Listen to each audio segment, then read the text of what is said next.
আজ সালা আমাদের এখানে টুরিস্ট লজ করছে, অযোধ্যাকে করছে, ঝাড়গ্রামকে করছে, আর সেই যেমন কলোনি করেছিল ব্রিটিশরা তেমনি করে কর্মায় খাবার জন্য করছে এগুলা সব।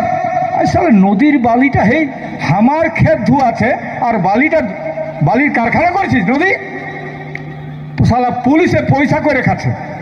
আমার ক্ষেত ধোয়াইলো আর সেই ক্ষেতের মাটি গেল নদীয়ে আর বালি হইলো, আর সেই বালিটা আমাকে কিনতে হচ্ছে 5,000 টাকায়।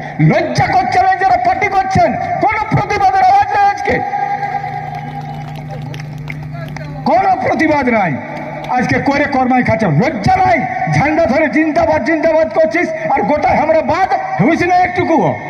আজকে প্রত্যেকে সেটা ভাবতে হবে। কলকাতায় আমাদের স্বাধীনতা, আজকে যেটা বলেছিলি ব্রিটিশ আমলের লড়াই হয়েছিল ব্রিটিশের বিরুদ্ধে, আর আজকার বিরুদ্ধে লড়াই করবে। আজকার বিরুদ্ধে একটা শ্রেণী যেমন 35টা বছর একটা শ্রেণী চালাচ্ছে, আজও কিন্তু তারাই চালাবার চেষ্টা করছে, আগামী দিনেও চালাবে। আমি বলবো এখানে যারা যুব সমাজ আসরে বাচ্চারা আর যারা রাজনীতি করেন তারা একটু চিন্তা করবেন, গভীরে গভীরে চিন্তা করবেন। অজিত মাহাতো 70 বছর পাইরাই গেছে, 74 বছর বয়স। আমি আর ছাড়িকার মরে যাব, আপনাদের দায়িত্ব থাকবে, আপনার দায়িত্ব নেন। সমাজ কি করে বাঁচবে, কর্মী কি করে বাঁচবে মনে রাখবেন। মেজর জাত, মেজর কমিউনিটি মনে রাখবেন, তার যদি ওইভাবে তার ভাষা ধর্ম সংস্কৃতি হারান যায়, সেই জাতি কোনদিন বিকাশ হবে নাই। একটা জাতির একটা ব্যক্তির নিজস্ব সত্তা থেকে যত লোক এসেছেন, আপনি খালে আপনার পেট ভরবে, ই খালে আপনার পেট ভরবে নাই। তো প্রত্যেকটা জাতির নিজস্ব জাতিসত্তা আছে। এই জাতিসত্তা যদি না থাকে, কোন বিজ্ঞান, কোন রাজনৈতিক অস্তিত্ব আর ব্যক্তিত্ব, কোন দার্শনিক যদি অস্বীকার করে, আমি বলবো সে জানে নাই। তা আমরা আজকে বলছি ভারতবর্ষে একটা ভূঁইফোর জাত এই ছোটনাগপুর এলাকায় সবচেয়ে হাজার হাজার বছর থেকে আছে। আজকে বলছে কে হিন্দু নো, কে মুসলমান নো, খ্রিস্টান। বলুন, বুদ্ধ ধর্ম হচ্ছে সবচেয়ে প্রাচীন ধর্ম এখন, সেটা হচ্ছে আড়াই থেকে 3,000 বছর। জৈন ধর্ম 2,500-3,000 বছর। যীশু খ্রিস্ট 2024, আর 570 আছে হজরত মোহাম্মদ ইসলাম ধর্ম। তারপরে শিখ। বলুন, আর কুর্মীরা কতদিন আছে? বলুন, কুর্মীরা কতদিন আছে?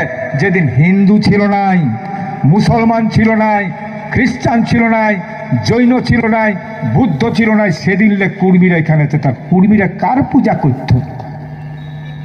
আজ বলছে সবাই রাস্তা আছে। হিন্দুর দিকে এসো, কে বলছে দুর্গা পূজা তোদের বটে, কে বলছে কালী পূজা তোদের বটে, কে বলছে এইটাও রাম বটে তোদের, কে বলছে কৃষ্ণ, কেউ রাধে রাধে, তুলসী পিড়ে যেটা পাচ্ছে লিখছে। আমাদের এই ধর্ম ছিলই নাই। তাহলে বলুন, যেদিন হিন্দু নয়, মুসলমান নয়, জৈন নয়, বুদ্ধ নয়, সেদিন কর্মীরা এখানে কার পূজা করতো? একটু বিবেক নেই কারো? বলুন, কত এনথ্রোপোলজিস্ট আছে, কত সোসিওলজিস্ট আছে, কত নৃবিজ্ঞানী আছে, যারা এই সমাজ বিজ্ঞানী যারা আছে, তাদের বোঝা দরকার। যেদিন হিন্দু, মুসলমান, খ্রিস্টান, বৌদ্ধ, জৈন কেউ ছিল নাই, সেদিন কুর্মীরা এখানে। এরা সাধারণভাবে সেন্সাসে বলছে 52 পিঢ়ি কুর্মীরা এই এলাকায় আছে। 52 পিঢ়ি কোনো ধর্মই ছিল না। আজকে আমরা কেনে যাব লোকের ঠিক ধর্ম মাইতে? আমারটা গ্রহণ করুক, আমারটা।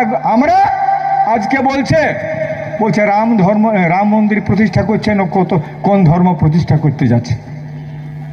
কোন ধর্ম প্রতিষ্ঠা করছে? আরে সেদিনটা পায়রাইন গেল। কি পায়রাইল? লকডাউন। কিসের? কি রোগে?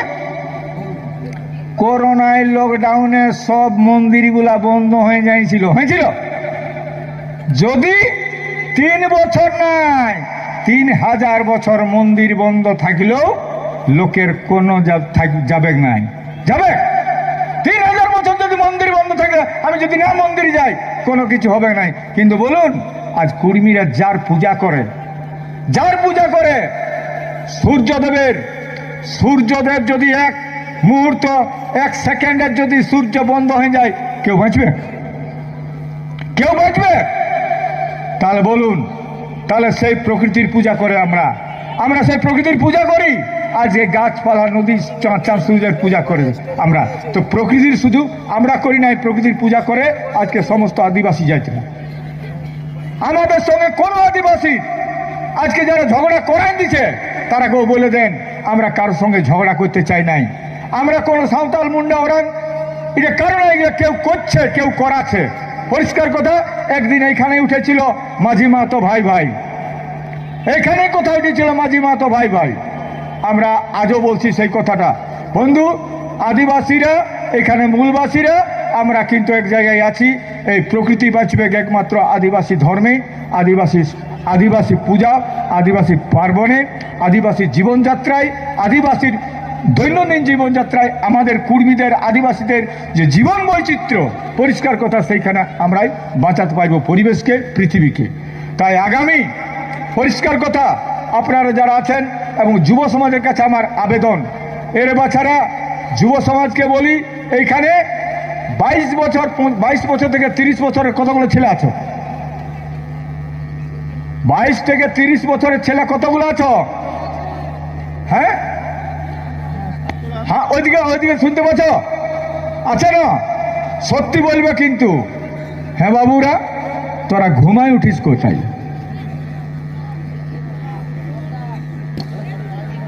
বলো। বাপ গেল হাল নিয়ে ছাগলের পাল আনতে, গোবর তোবর গোহাল ঘর ঠিক করছে, আর আমার বেটা উঠছে ঘুমে 9টায়।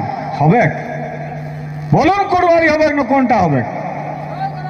আমার কথা পরিষ্কার কথা, একমাত্র আমরা আদিবাসী কর্মী সমাজ বলছি যে নিজের চরিত্রকে যদি ঠিক করতে না পারে কোনো রাজনৈতিক দলের দাদা আর কোন রাজনৈতিক নেতা আমাদের ঘর ঠিক করতে পারবে নাই, আর দেশ জাতি সমাজ কোনোদিন গঠিত হবে নাই, কোনোদিন গঠন করতে পারবে নাই। সে যত বড় রাজনীতি করুক, একমাত্র আদিবাসী কর্মী সমাজ বলে। আরে ভোটের সময় ওরা বলে কি, তার আগে দিনটা জেরা কিনে মদ পাঠাইন দেই,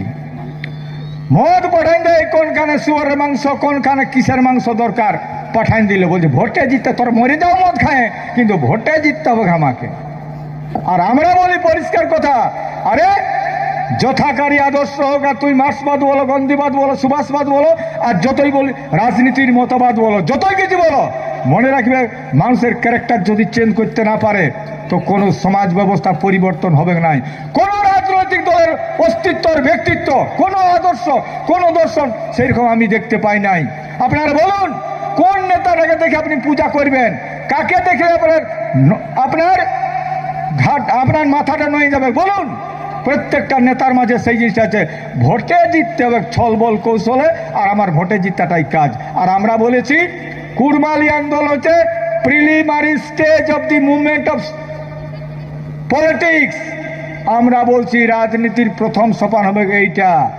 গায়ে আমি সেইটাই বলেছি আর এখনো বলে যাচ্ছি।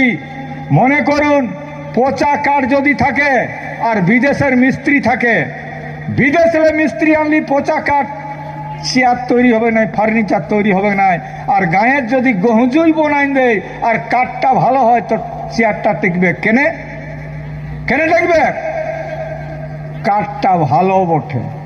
তো দাদা আপনার জুতেই নাই, সালা হাঁটলে আস্তে আস্তে 14 দিন পড়ে গেলিস, কুকুরও মুতে দিল মুটাই, হুইস নাই তো থাকছে, আর তুই দেশের সমাজ বলছে জিন্দাবাদ জিন্দাবাদ। কোন দিকে বলছিস, কোন দিকে যাচ্ছিস, হুঁশেই নাই। তা আমরা প্রথম বলেছি how to make a man, একটা মানুষকে কি করে তৈরি করা যাবে, সমাজ ব্যবস্থার পরিবর্তন, সেইটাই আমরা বলেছি। দেশ জাতি সমাজ গঠনে প্রত্যেকটা মানুষের কাজ আছে। তারপরে আপনি পার্টি করবেন, first we should form our character. আমরা ক্যারেক্টার যদি জুটাতে না পারি কোনো কিছু লাভ হবে না। এরা পার্টির লোকে ভোটার তৈরি করে, পার্টির লোকে ভোটার তৈরি করে। আজ কুর্মীরাকে ভোটার তৈরি করে। আজকে কে বললো নাই ঝাড়গ্রামের নাকি সবল বেশি মদ বিকাইছে? বলো কই? যদি রাজনৈতিক সচেতন থাকে, সচেতন হয়, কোন ইয়াং ছেলে মদ বাটি যাবে নাই, কোথাও মদ বিকাবে নাই, তবে না বলবো ওরে রেভিনিউর জন্য তুই সবকে মাতাল করে মরাবার আছে। সব লোককে মরাবার জন্য তৈরি করছে, মাতাল তৈরি করার জন্য। রাজনীতিগুলা তাহলে মাতাল বানাবার কারখানা। রাজনৈতিক দল আজকে মাতাল তৈরি করার কারখানা তৈরি করেছে। আর আমরা বলছি আদিবাসী কর্মী সমাজ, আমার একমাত্র বক্তব্য, এবং আজ নাই কাল করবই, যেমন ডচ চাকা করেছিলি, রেল টাকা করেছিলি, যেমন জিগিড়িজিটা করেছিলি, মাহুরডনে কলকাতা দিল্লি গেছি এবং কলকাতা যাইছিলি। আজও বলে দিচ্ছি, আপনাদের সামনে বলে যাচ্ছি, 3 মাসের একটা আন্দোলন শুরু হবে। এই ডুডকুর পরে দরকার হলে ডুডকুই ঘোষণা হবে, হয় না, হুলহুলি ঘোষণা হবে। সারা ডুডকুটাও শুনে যাচ্ছে, হুলহুলি টাইরে ঘোষণা হবে, কারণ ওখানে 10,000 পণ্ডিত থাকবে গোটা। এখন আমাদেরকে যেমন বলল, আমাদের সঞ্জয় ভাই বলল, আমাকে বাংলাদেশে ফোন করেছিল, দাদা আমরা যাব, ওরা ভিসা তৈরি করছে। কোথাকার? বাংলাদেশে আসার জন্যে।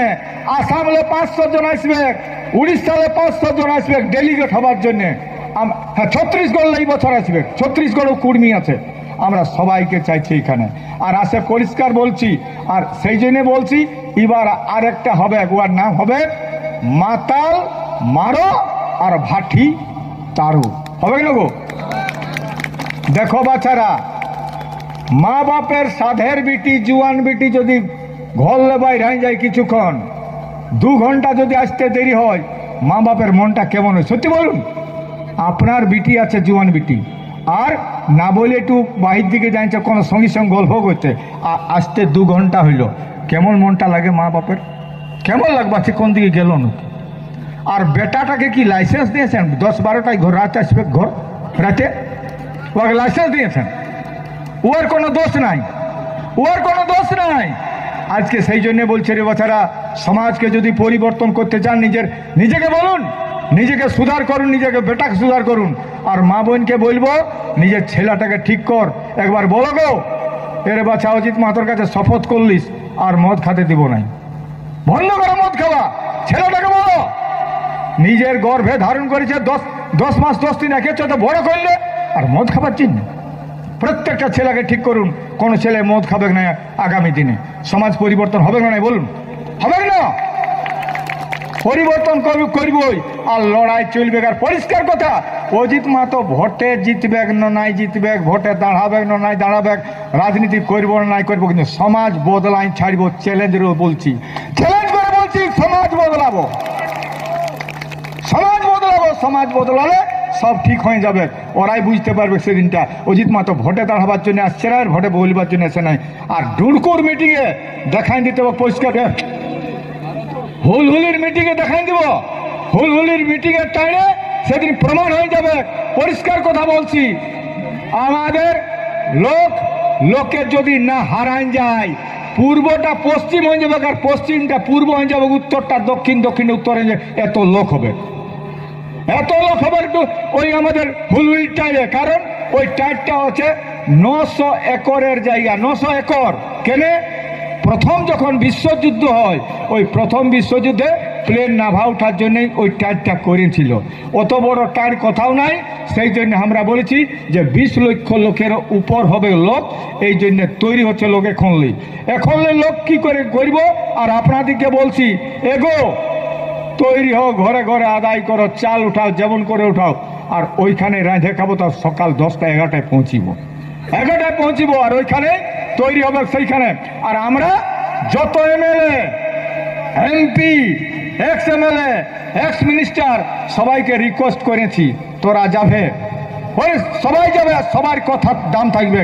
আর আপনারা বলুন কি করে আগামী দিনে সমাজ প্রতিষ্ঠা হবে। চিন্তন মন্থন হবে, 2 দিন, দিন আর রাত আলোচনা হবে। আলোচনার পরে যেটা সিদ্ধান্ত হবে সেইটা করা যাবে, কিন্তু কারো হাল আর কারো জুয়াল আর কাঁধে লিয়া হবে না। ঠিক আছে না? ঠিক আছে না? কারো জুয়াল কাঁধে লিবে না রে বাছারা। অজিত মাহাতো বাঁচুক না বাঁচুক, আর রাজনীতি করুন না করুন, কিন্তু কারো জুয়াল কাঁধে আর লিহ না, এটা কেউ বলতে যাবে না রে বাছারা। আর জীবনে মানুষের স্বচ্ছতা তৈরি করতে গেলে মদটাকে হাঁটাতেই হবে। মদ খাওয়াইকে আর ভোট লিবার জন্য ওরা তৈরি হয়েছে। কারণ বলছে তোরা মরে যাও, কিন্তু আমাকে এমএলএ জিততে হবে, মন্ত্রী হতে হবে। ওরা বরাবরই কিন্তু এইটাই করবে, লোককে মদ দাও, কত কোন জাতটা কত আছে গাঁটাই সার্ভে করবে। ওরা গায়ে সার্ভে করবে, কত কর্মী আছে, কত লোকে মদ খাচ্ছে, দিয়ে দাও যত মদ খাবে, আসলে আমাকে ভোটে জিততে হবে। এই জন্য বলছি, ওই মদ বাটোয়া লোকগুলোকে, রাজনীতি করা লোকগুলোকে ঘরে ঢুকাবে। আর ইয়াং ছেলেগুলো তৈরি হয়ে যাও, ইয়াং ছেলে তৈরি হয়ে যাও ওইখানে। যে যে পার্টি আসবে গায়ে ঢুকাও ওকে, আর ঢুকাইকে ওকে সালা ওইখানে ওকে ঠিক করতে হবে, ওইখানে বাধক আছে। আর মদ দিতে আসছিল তাকে বেশি করে ওকে মদটা দিয়ে দাও জুতাইকে। তো বন্ধু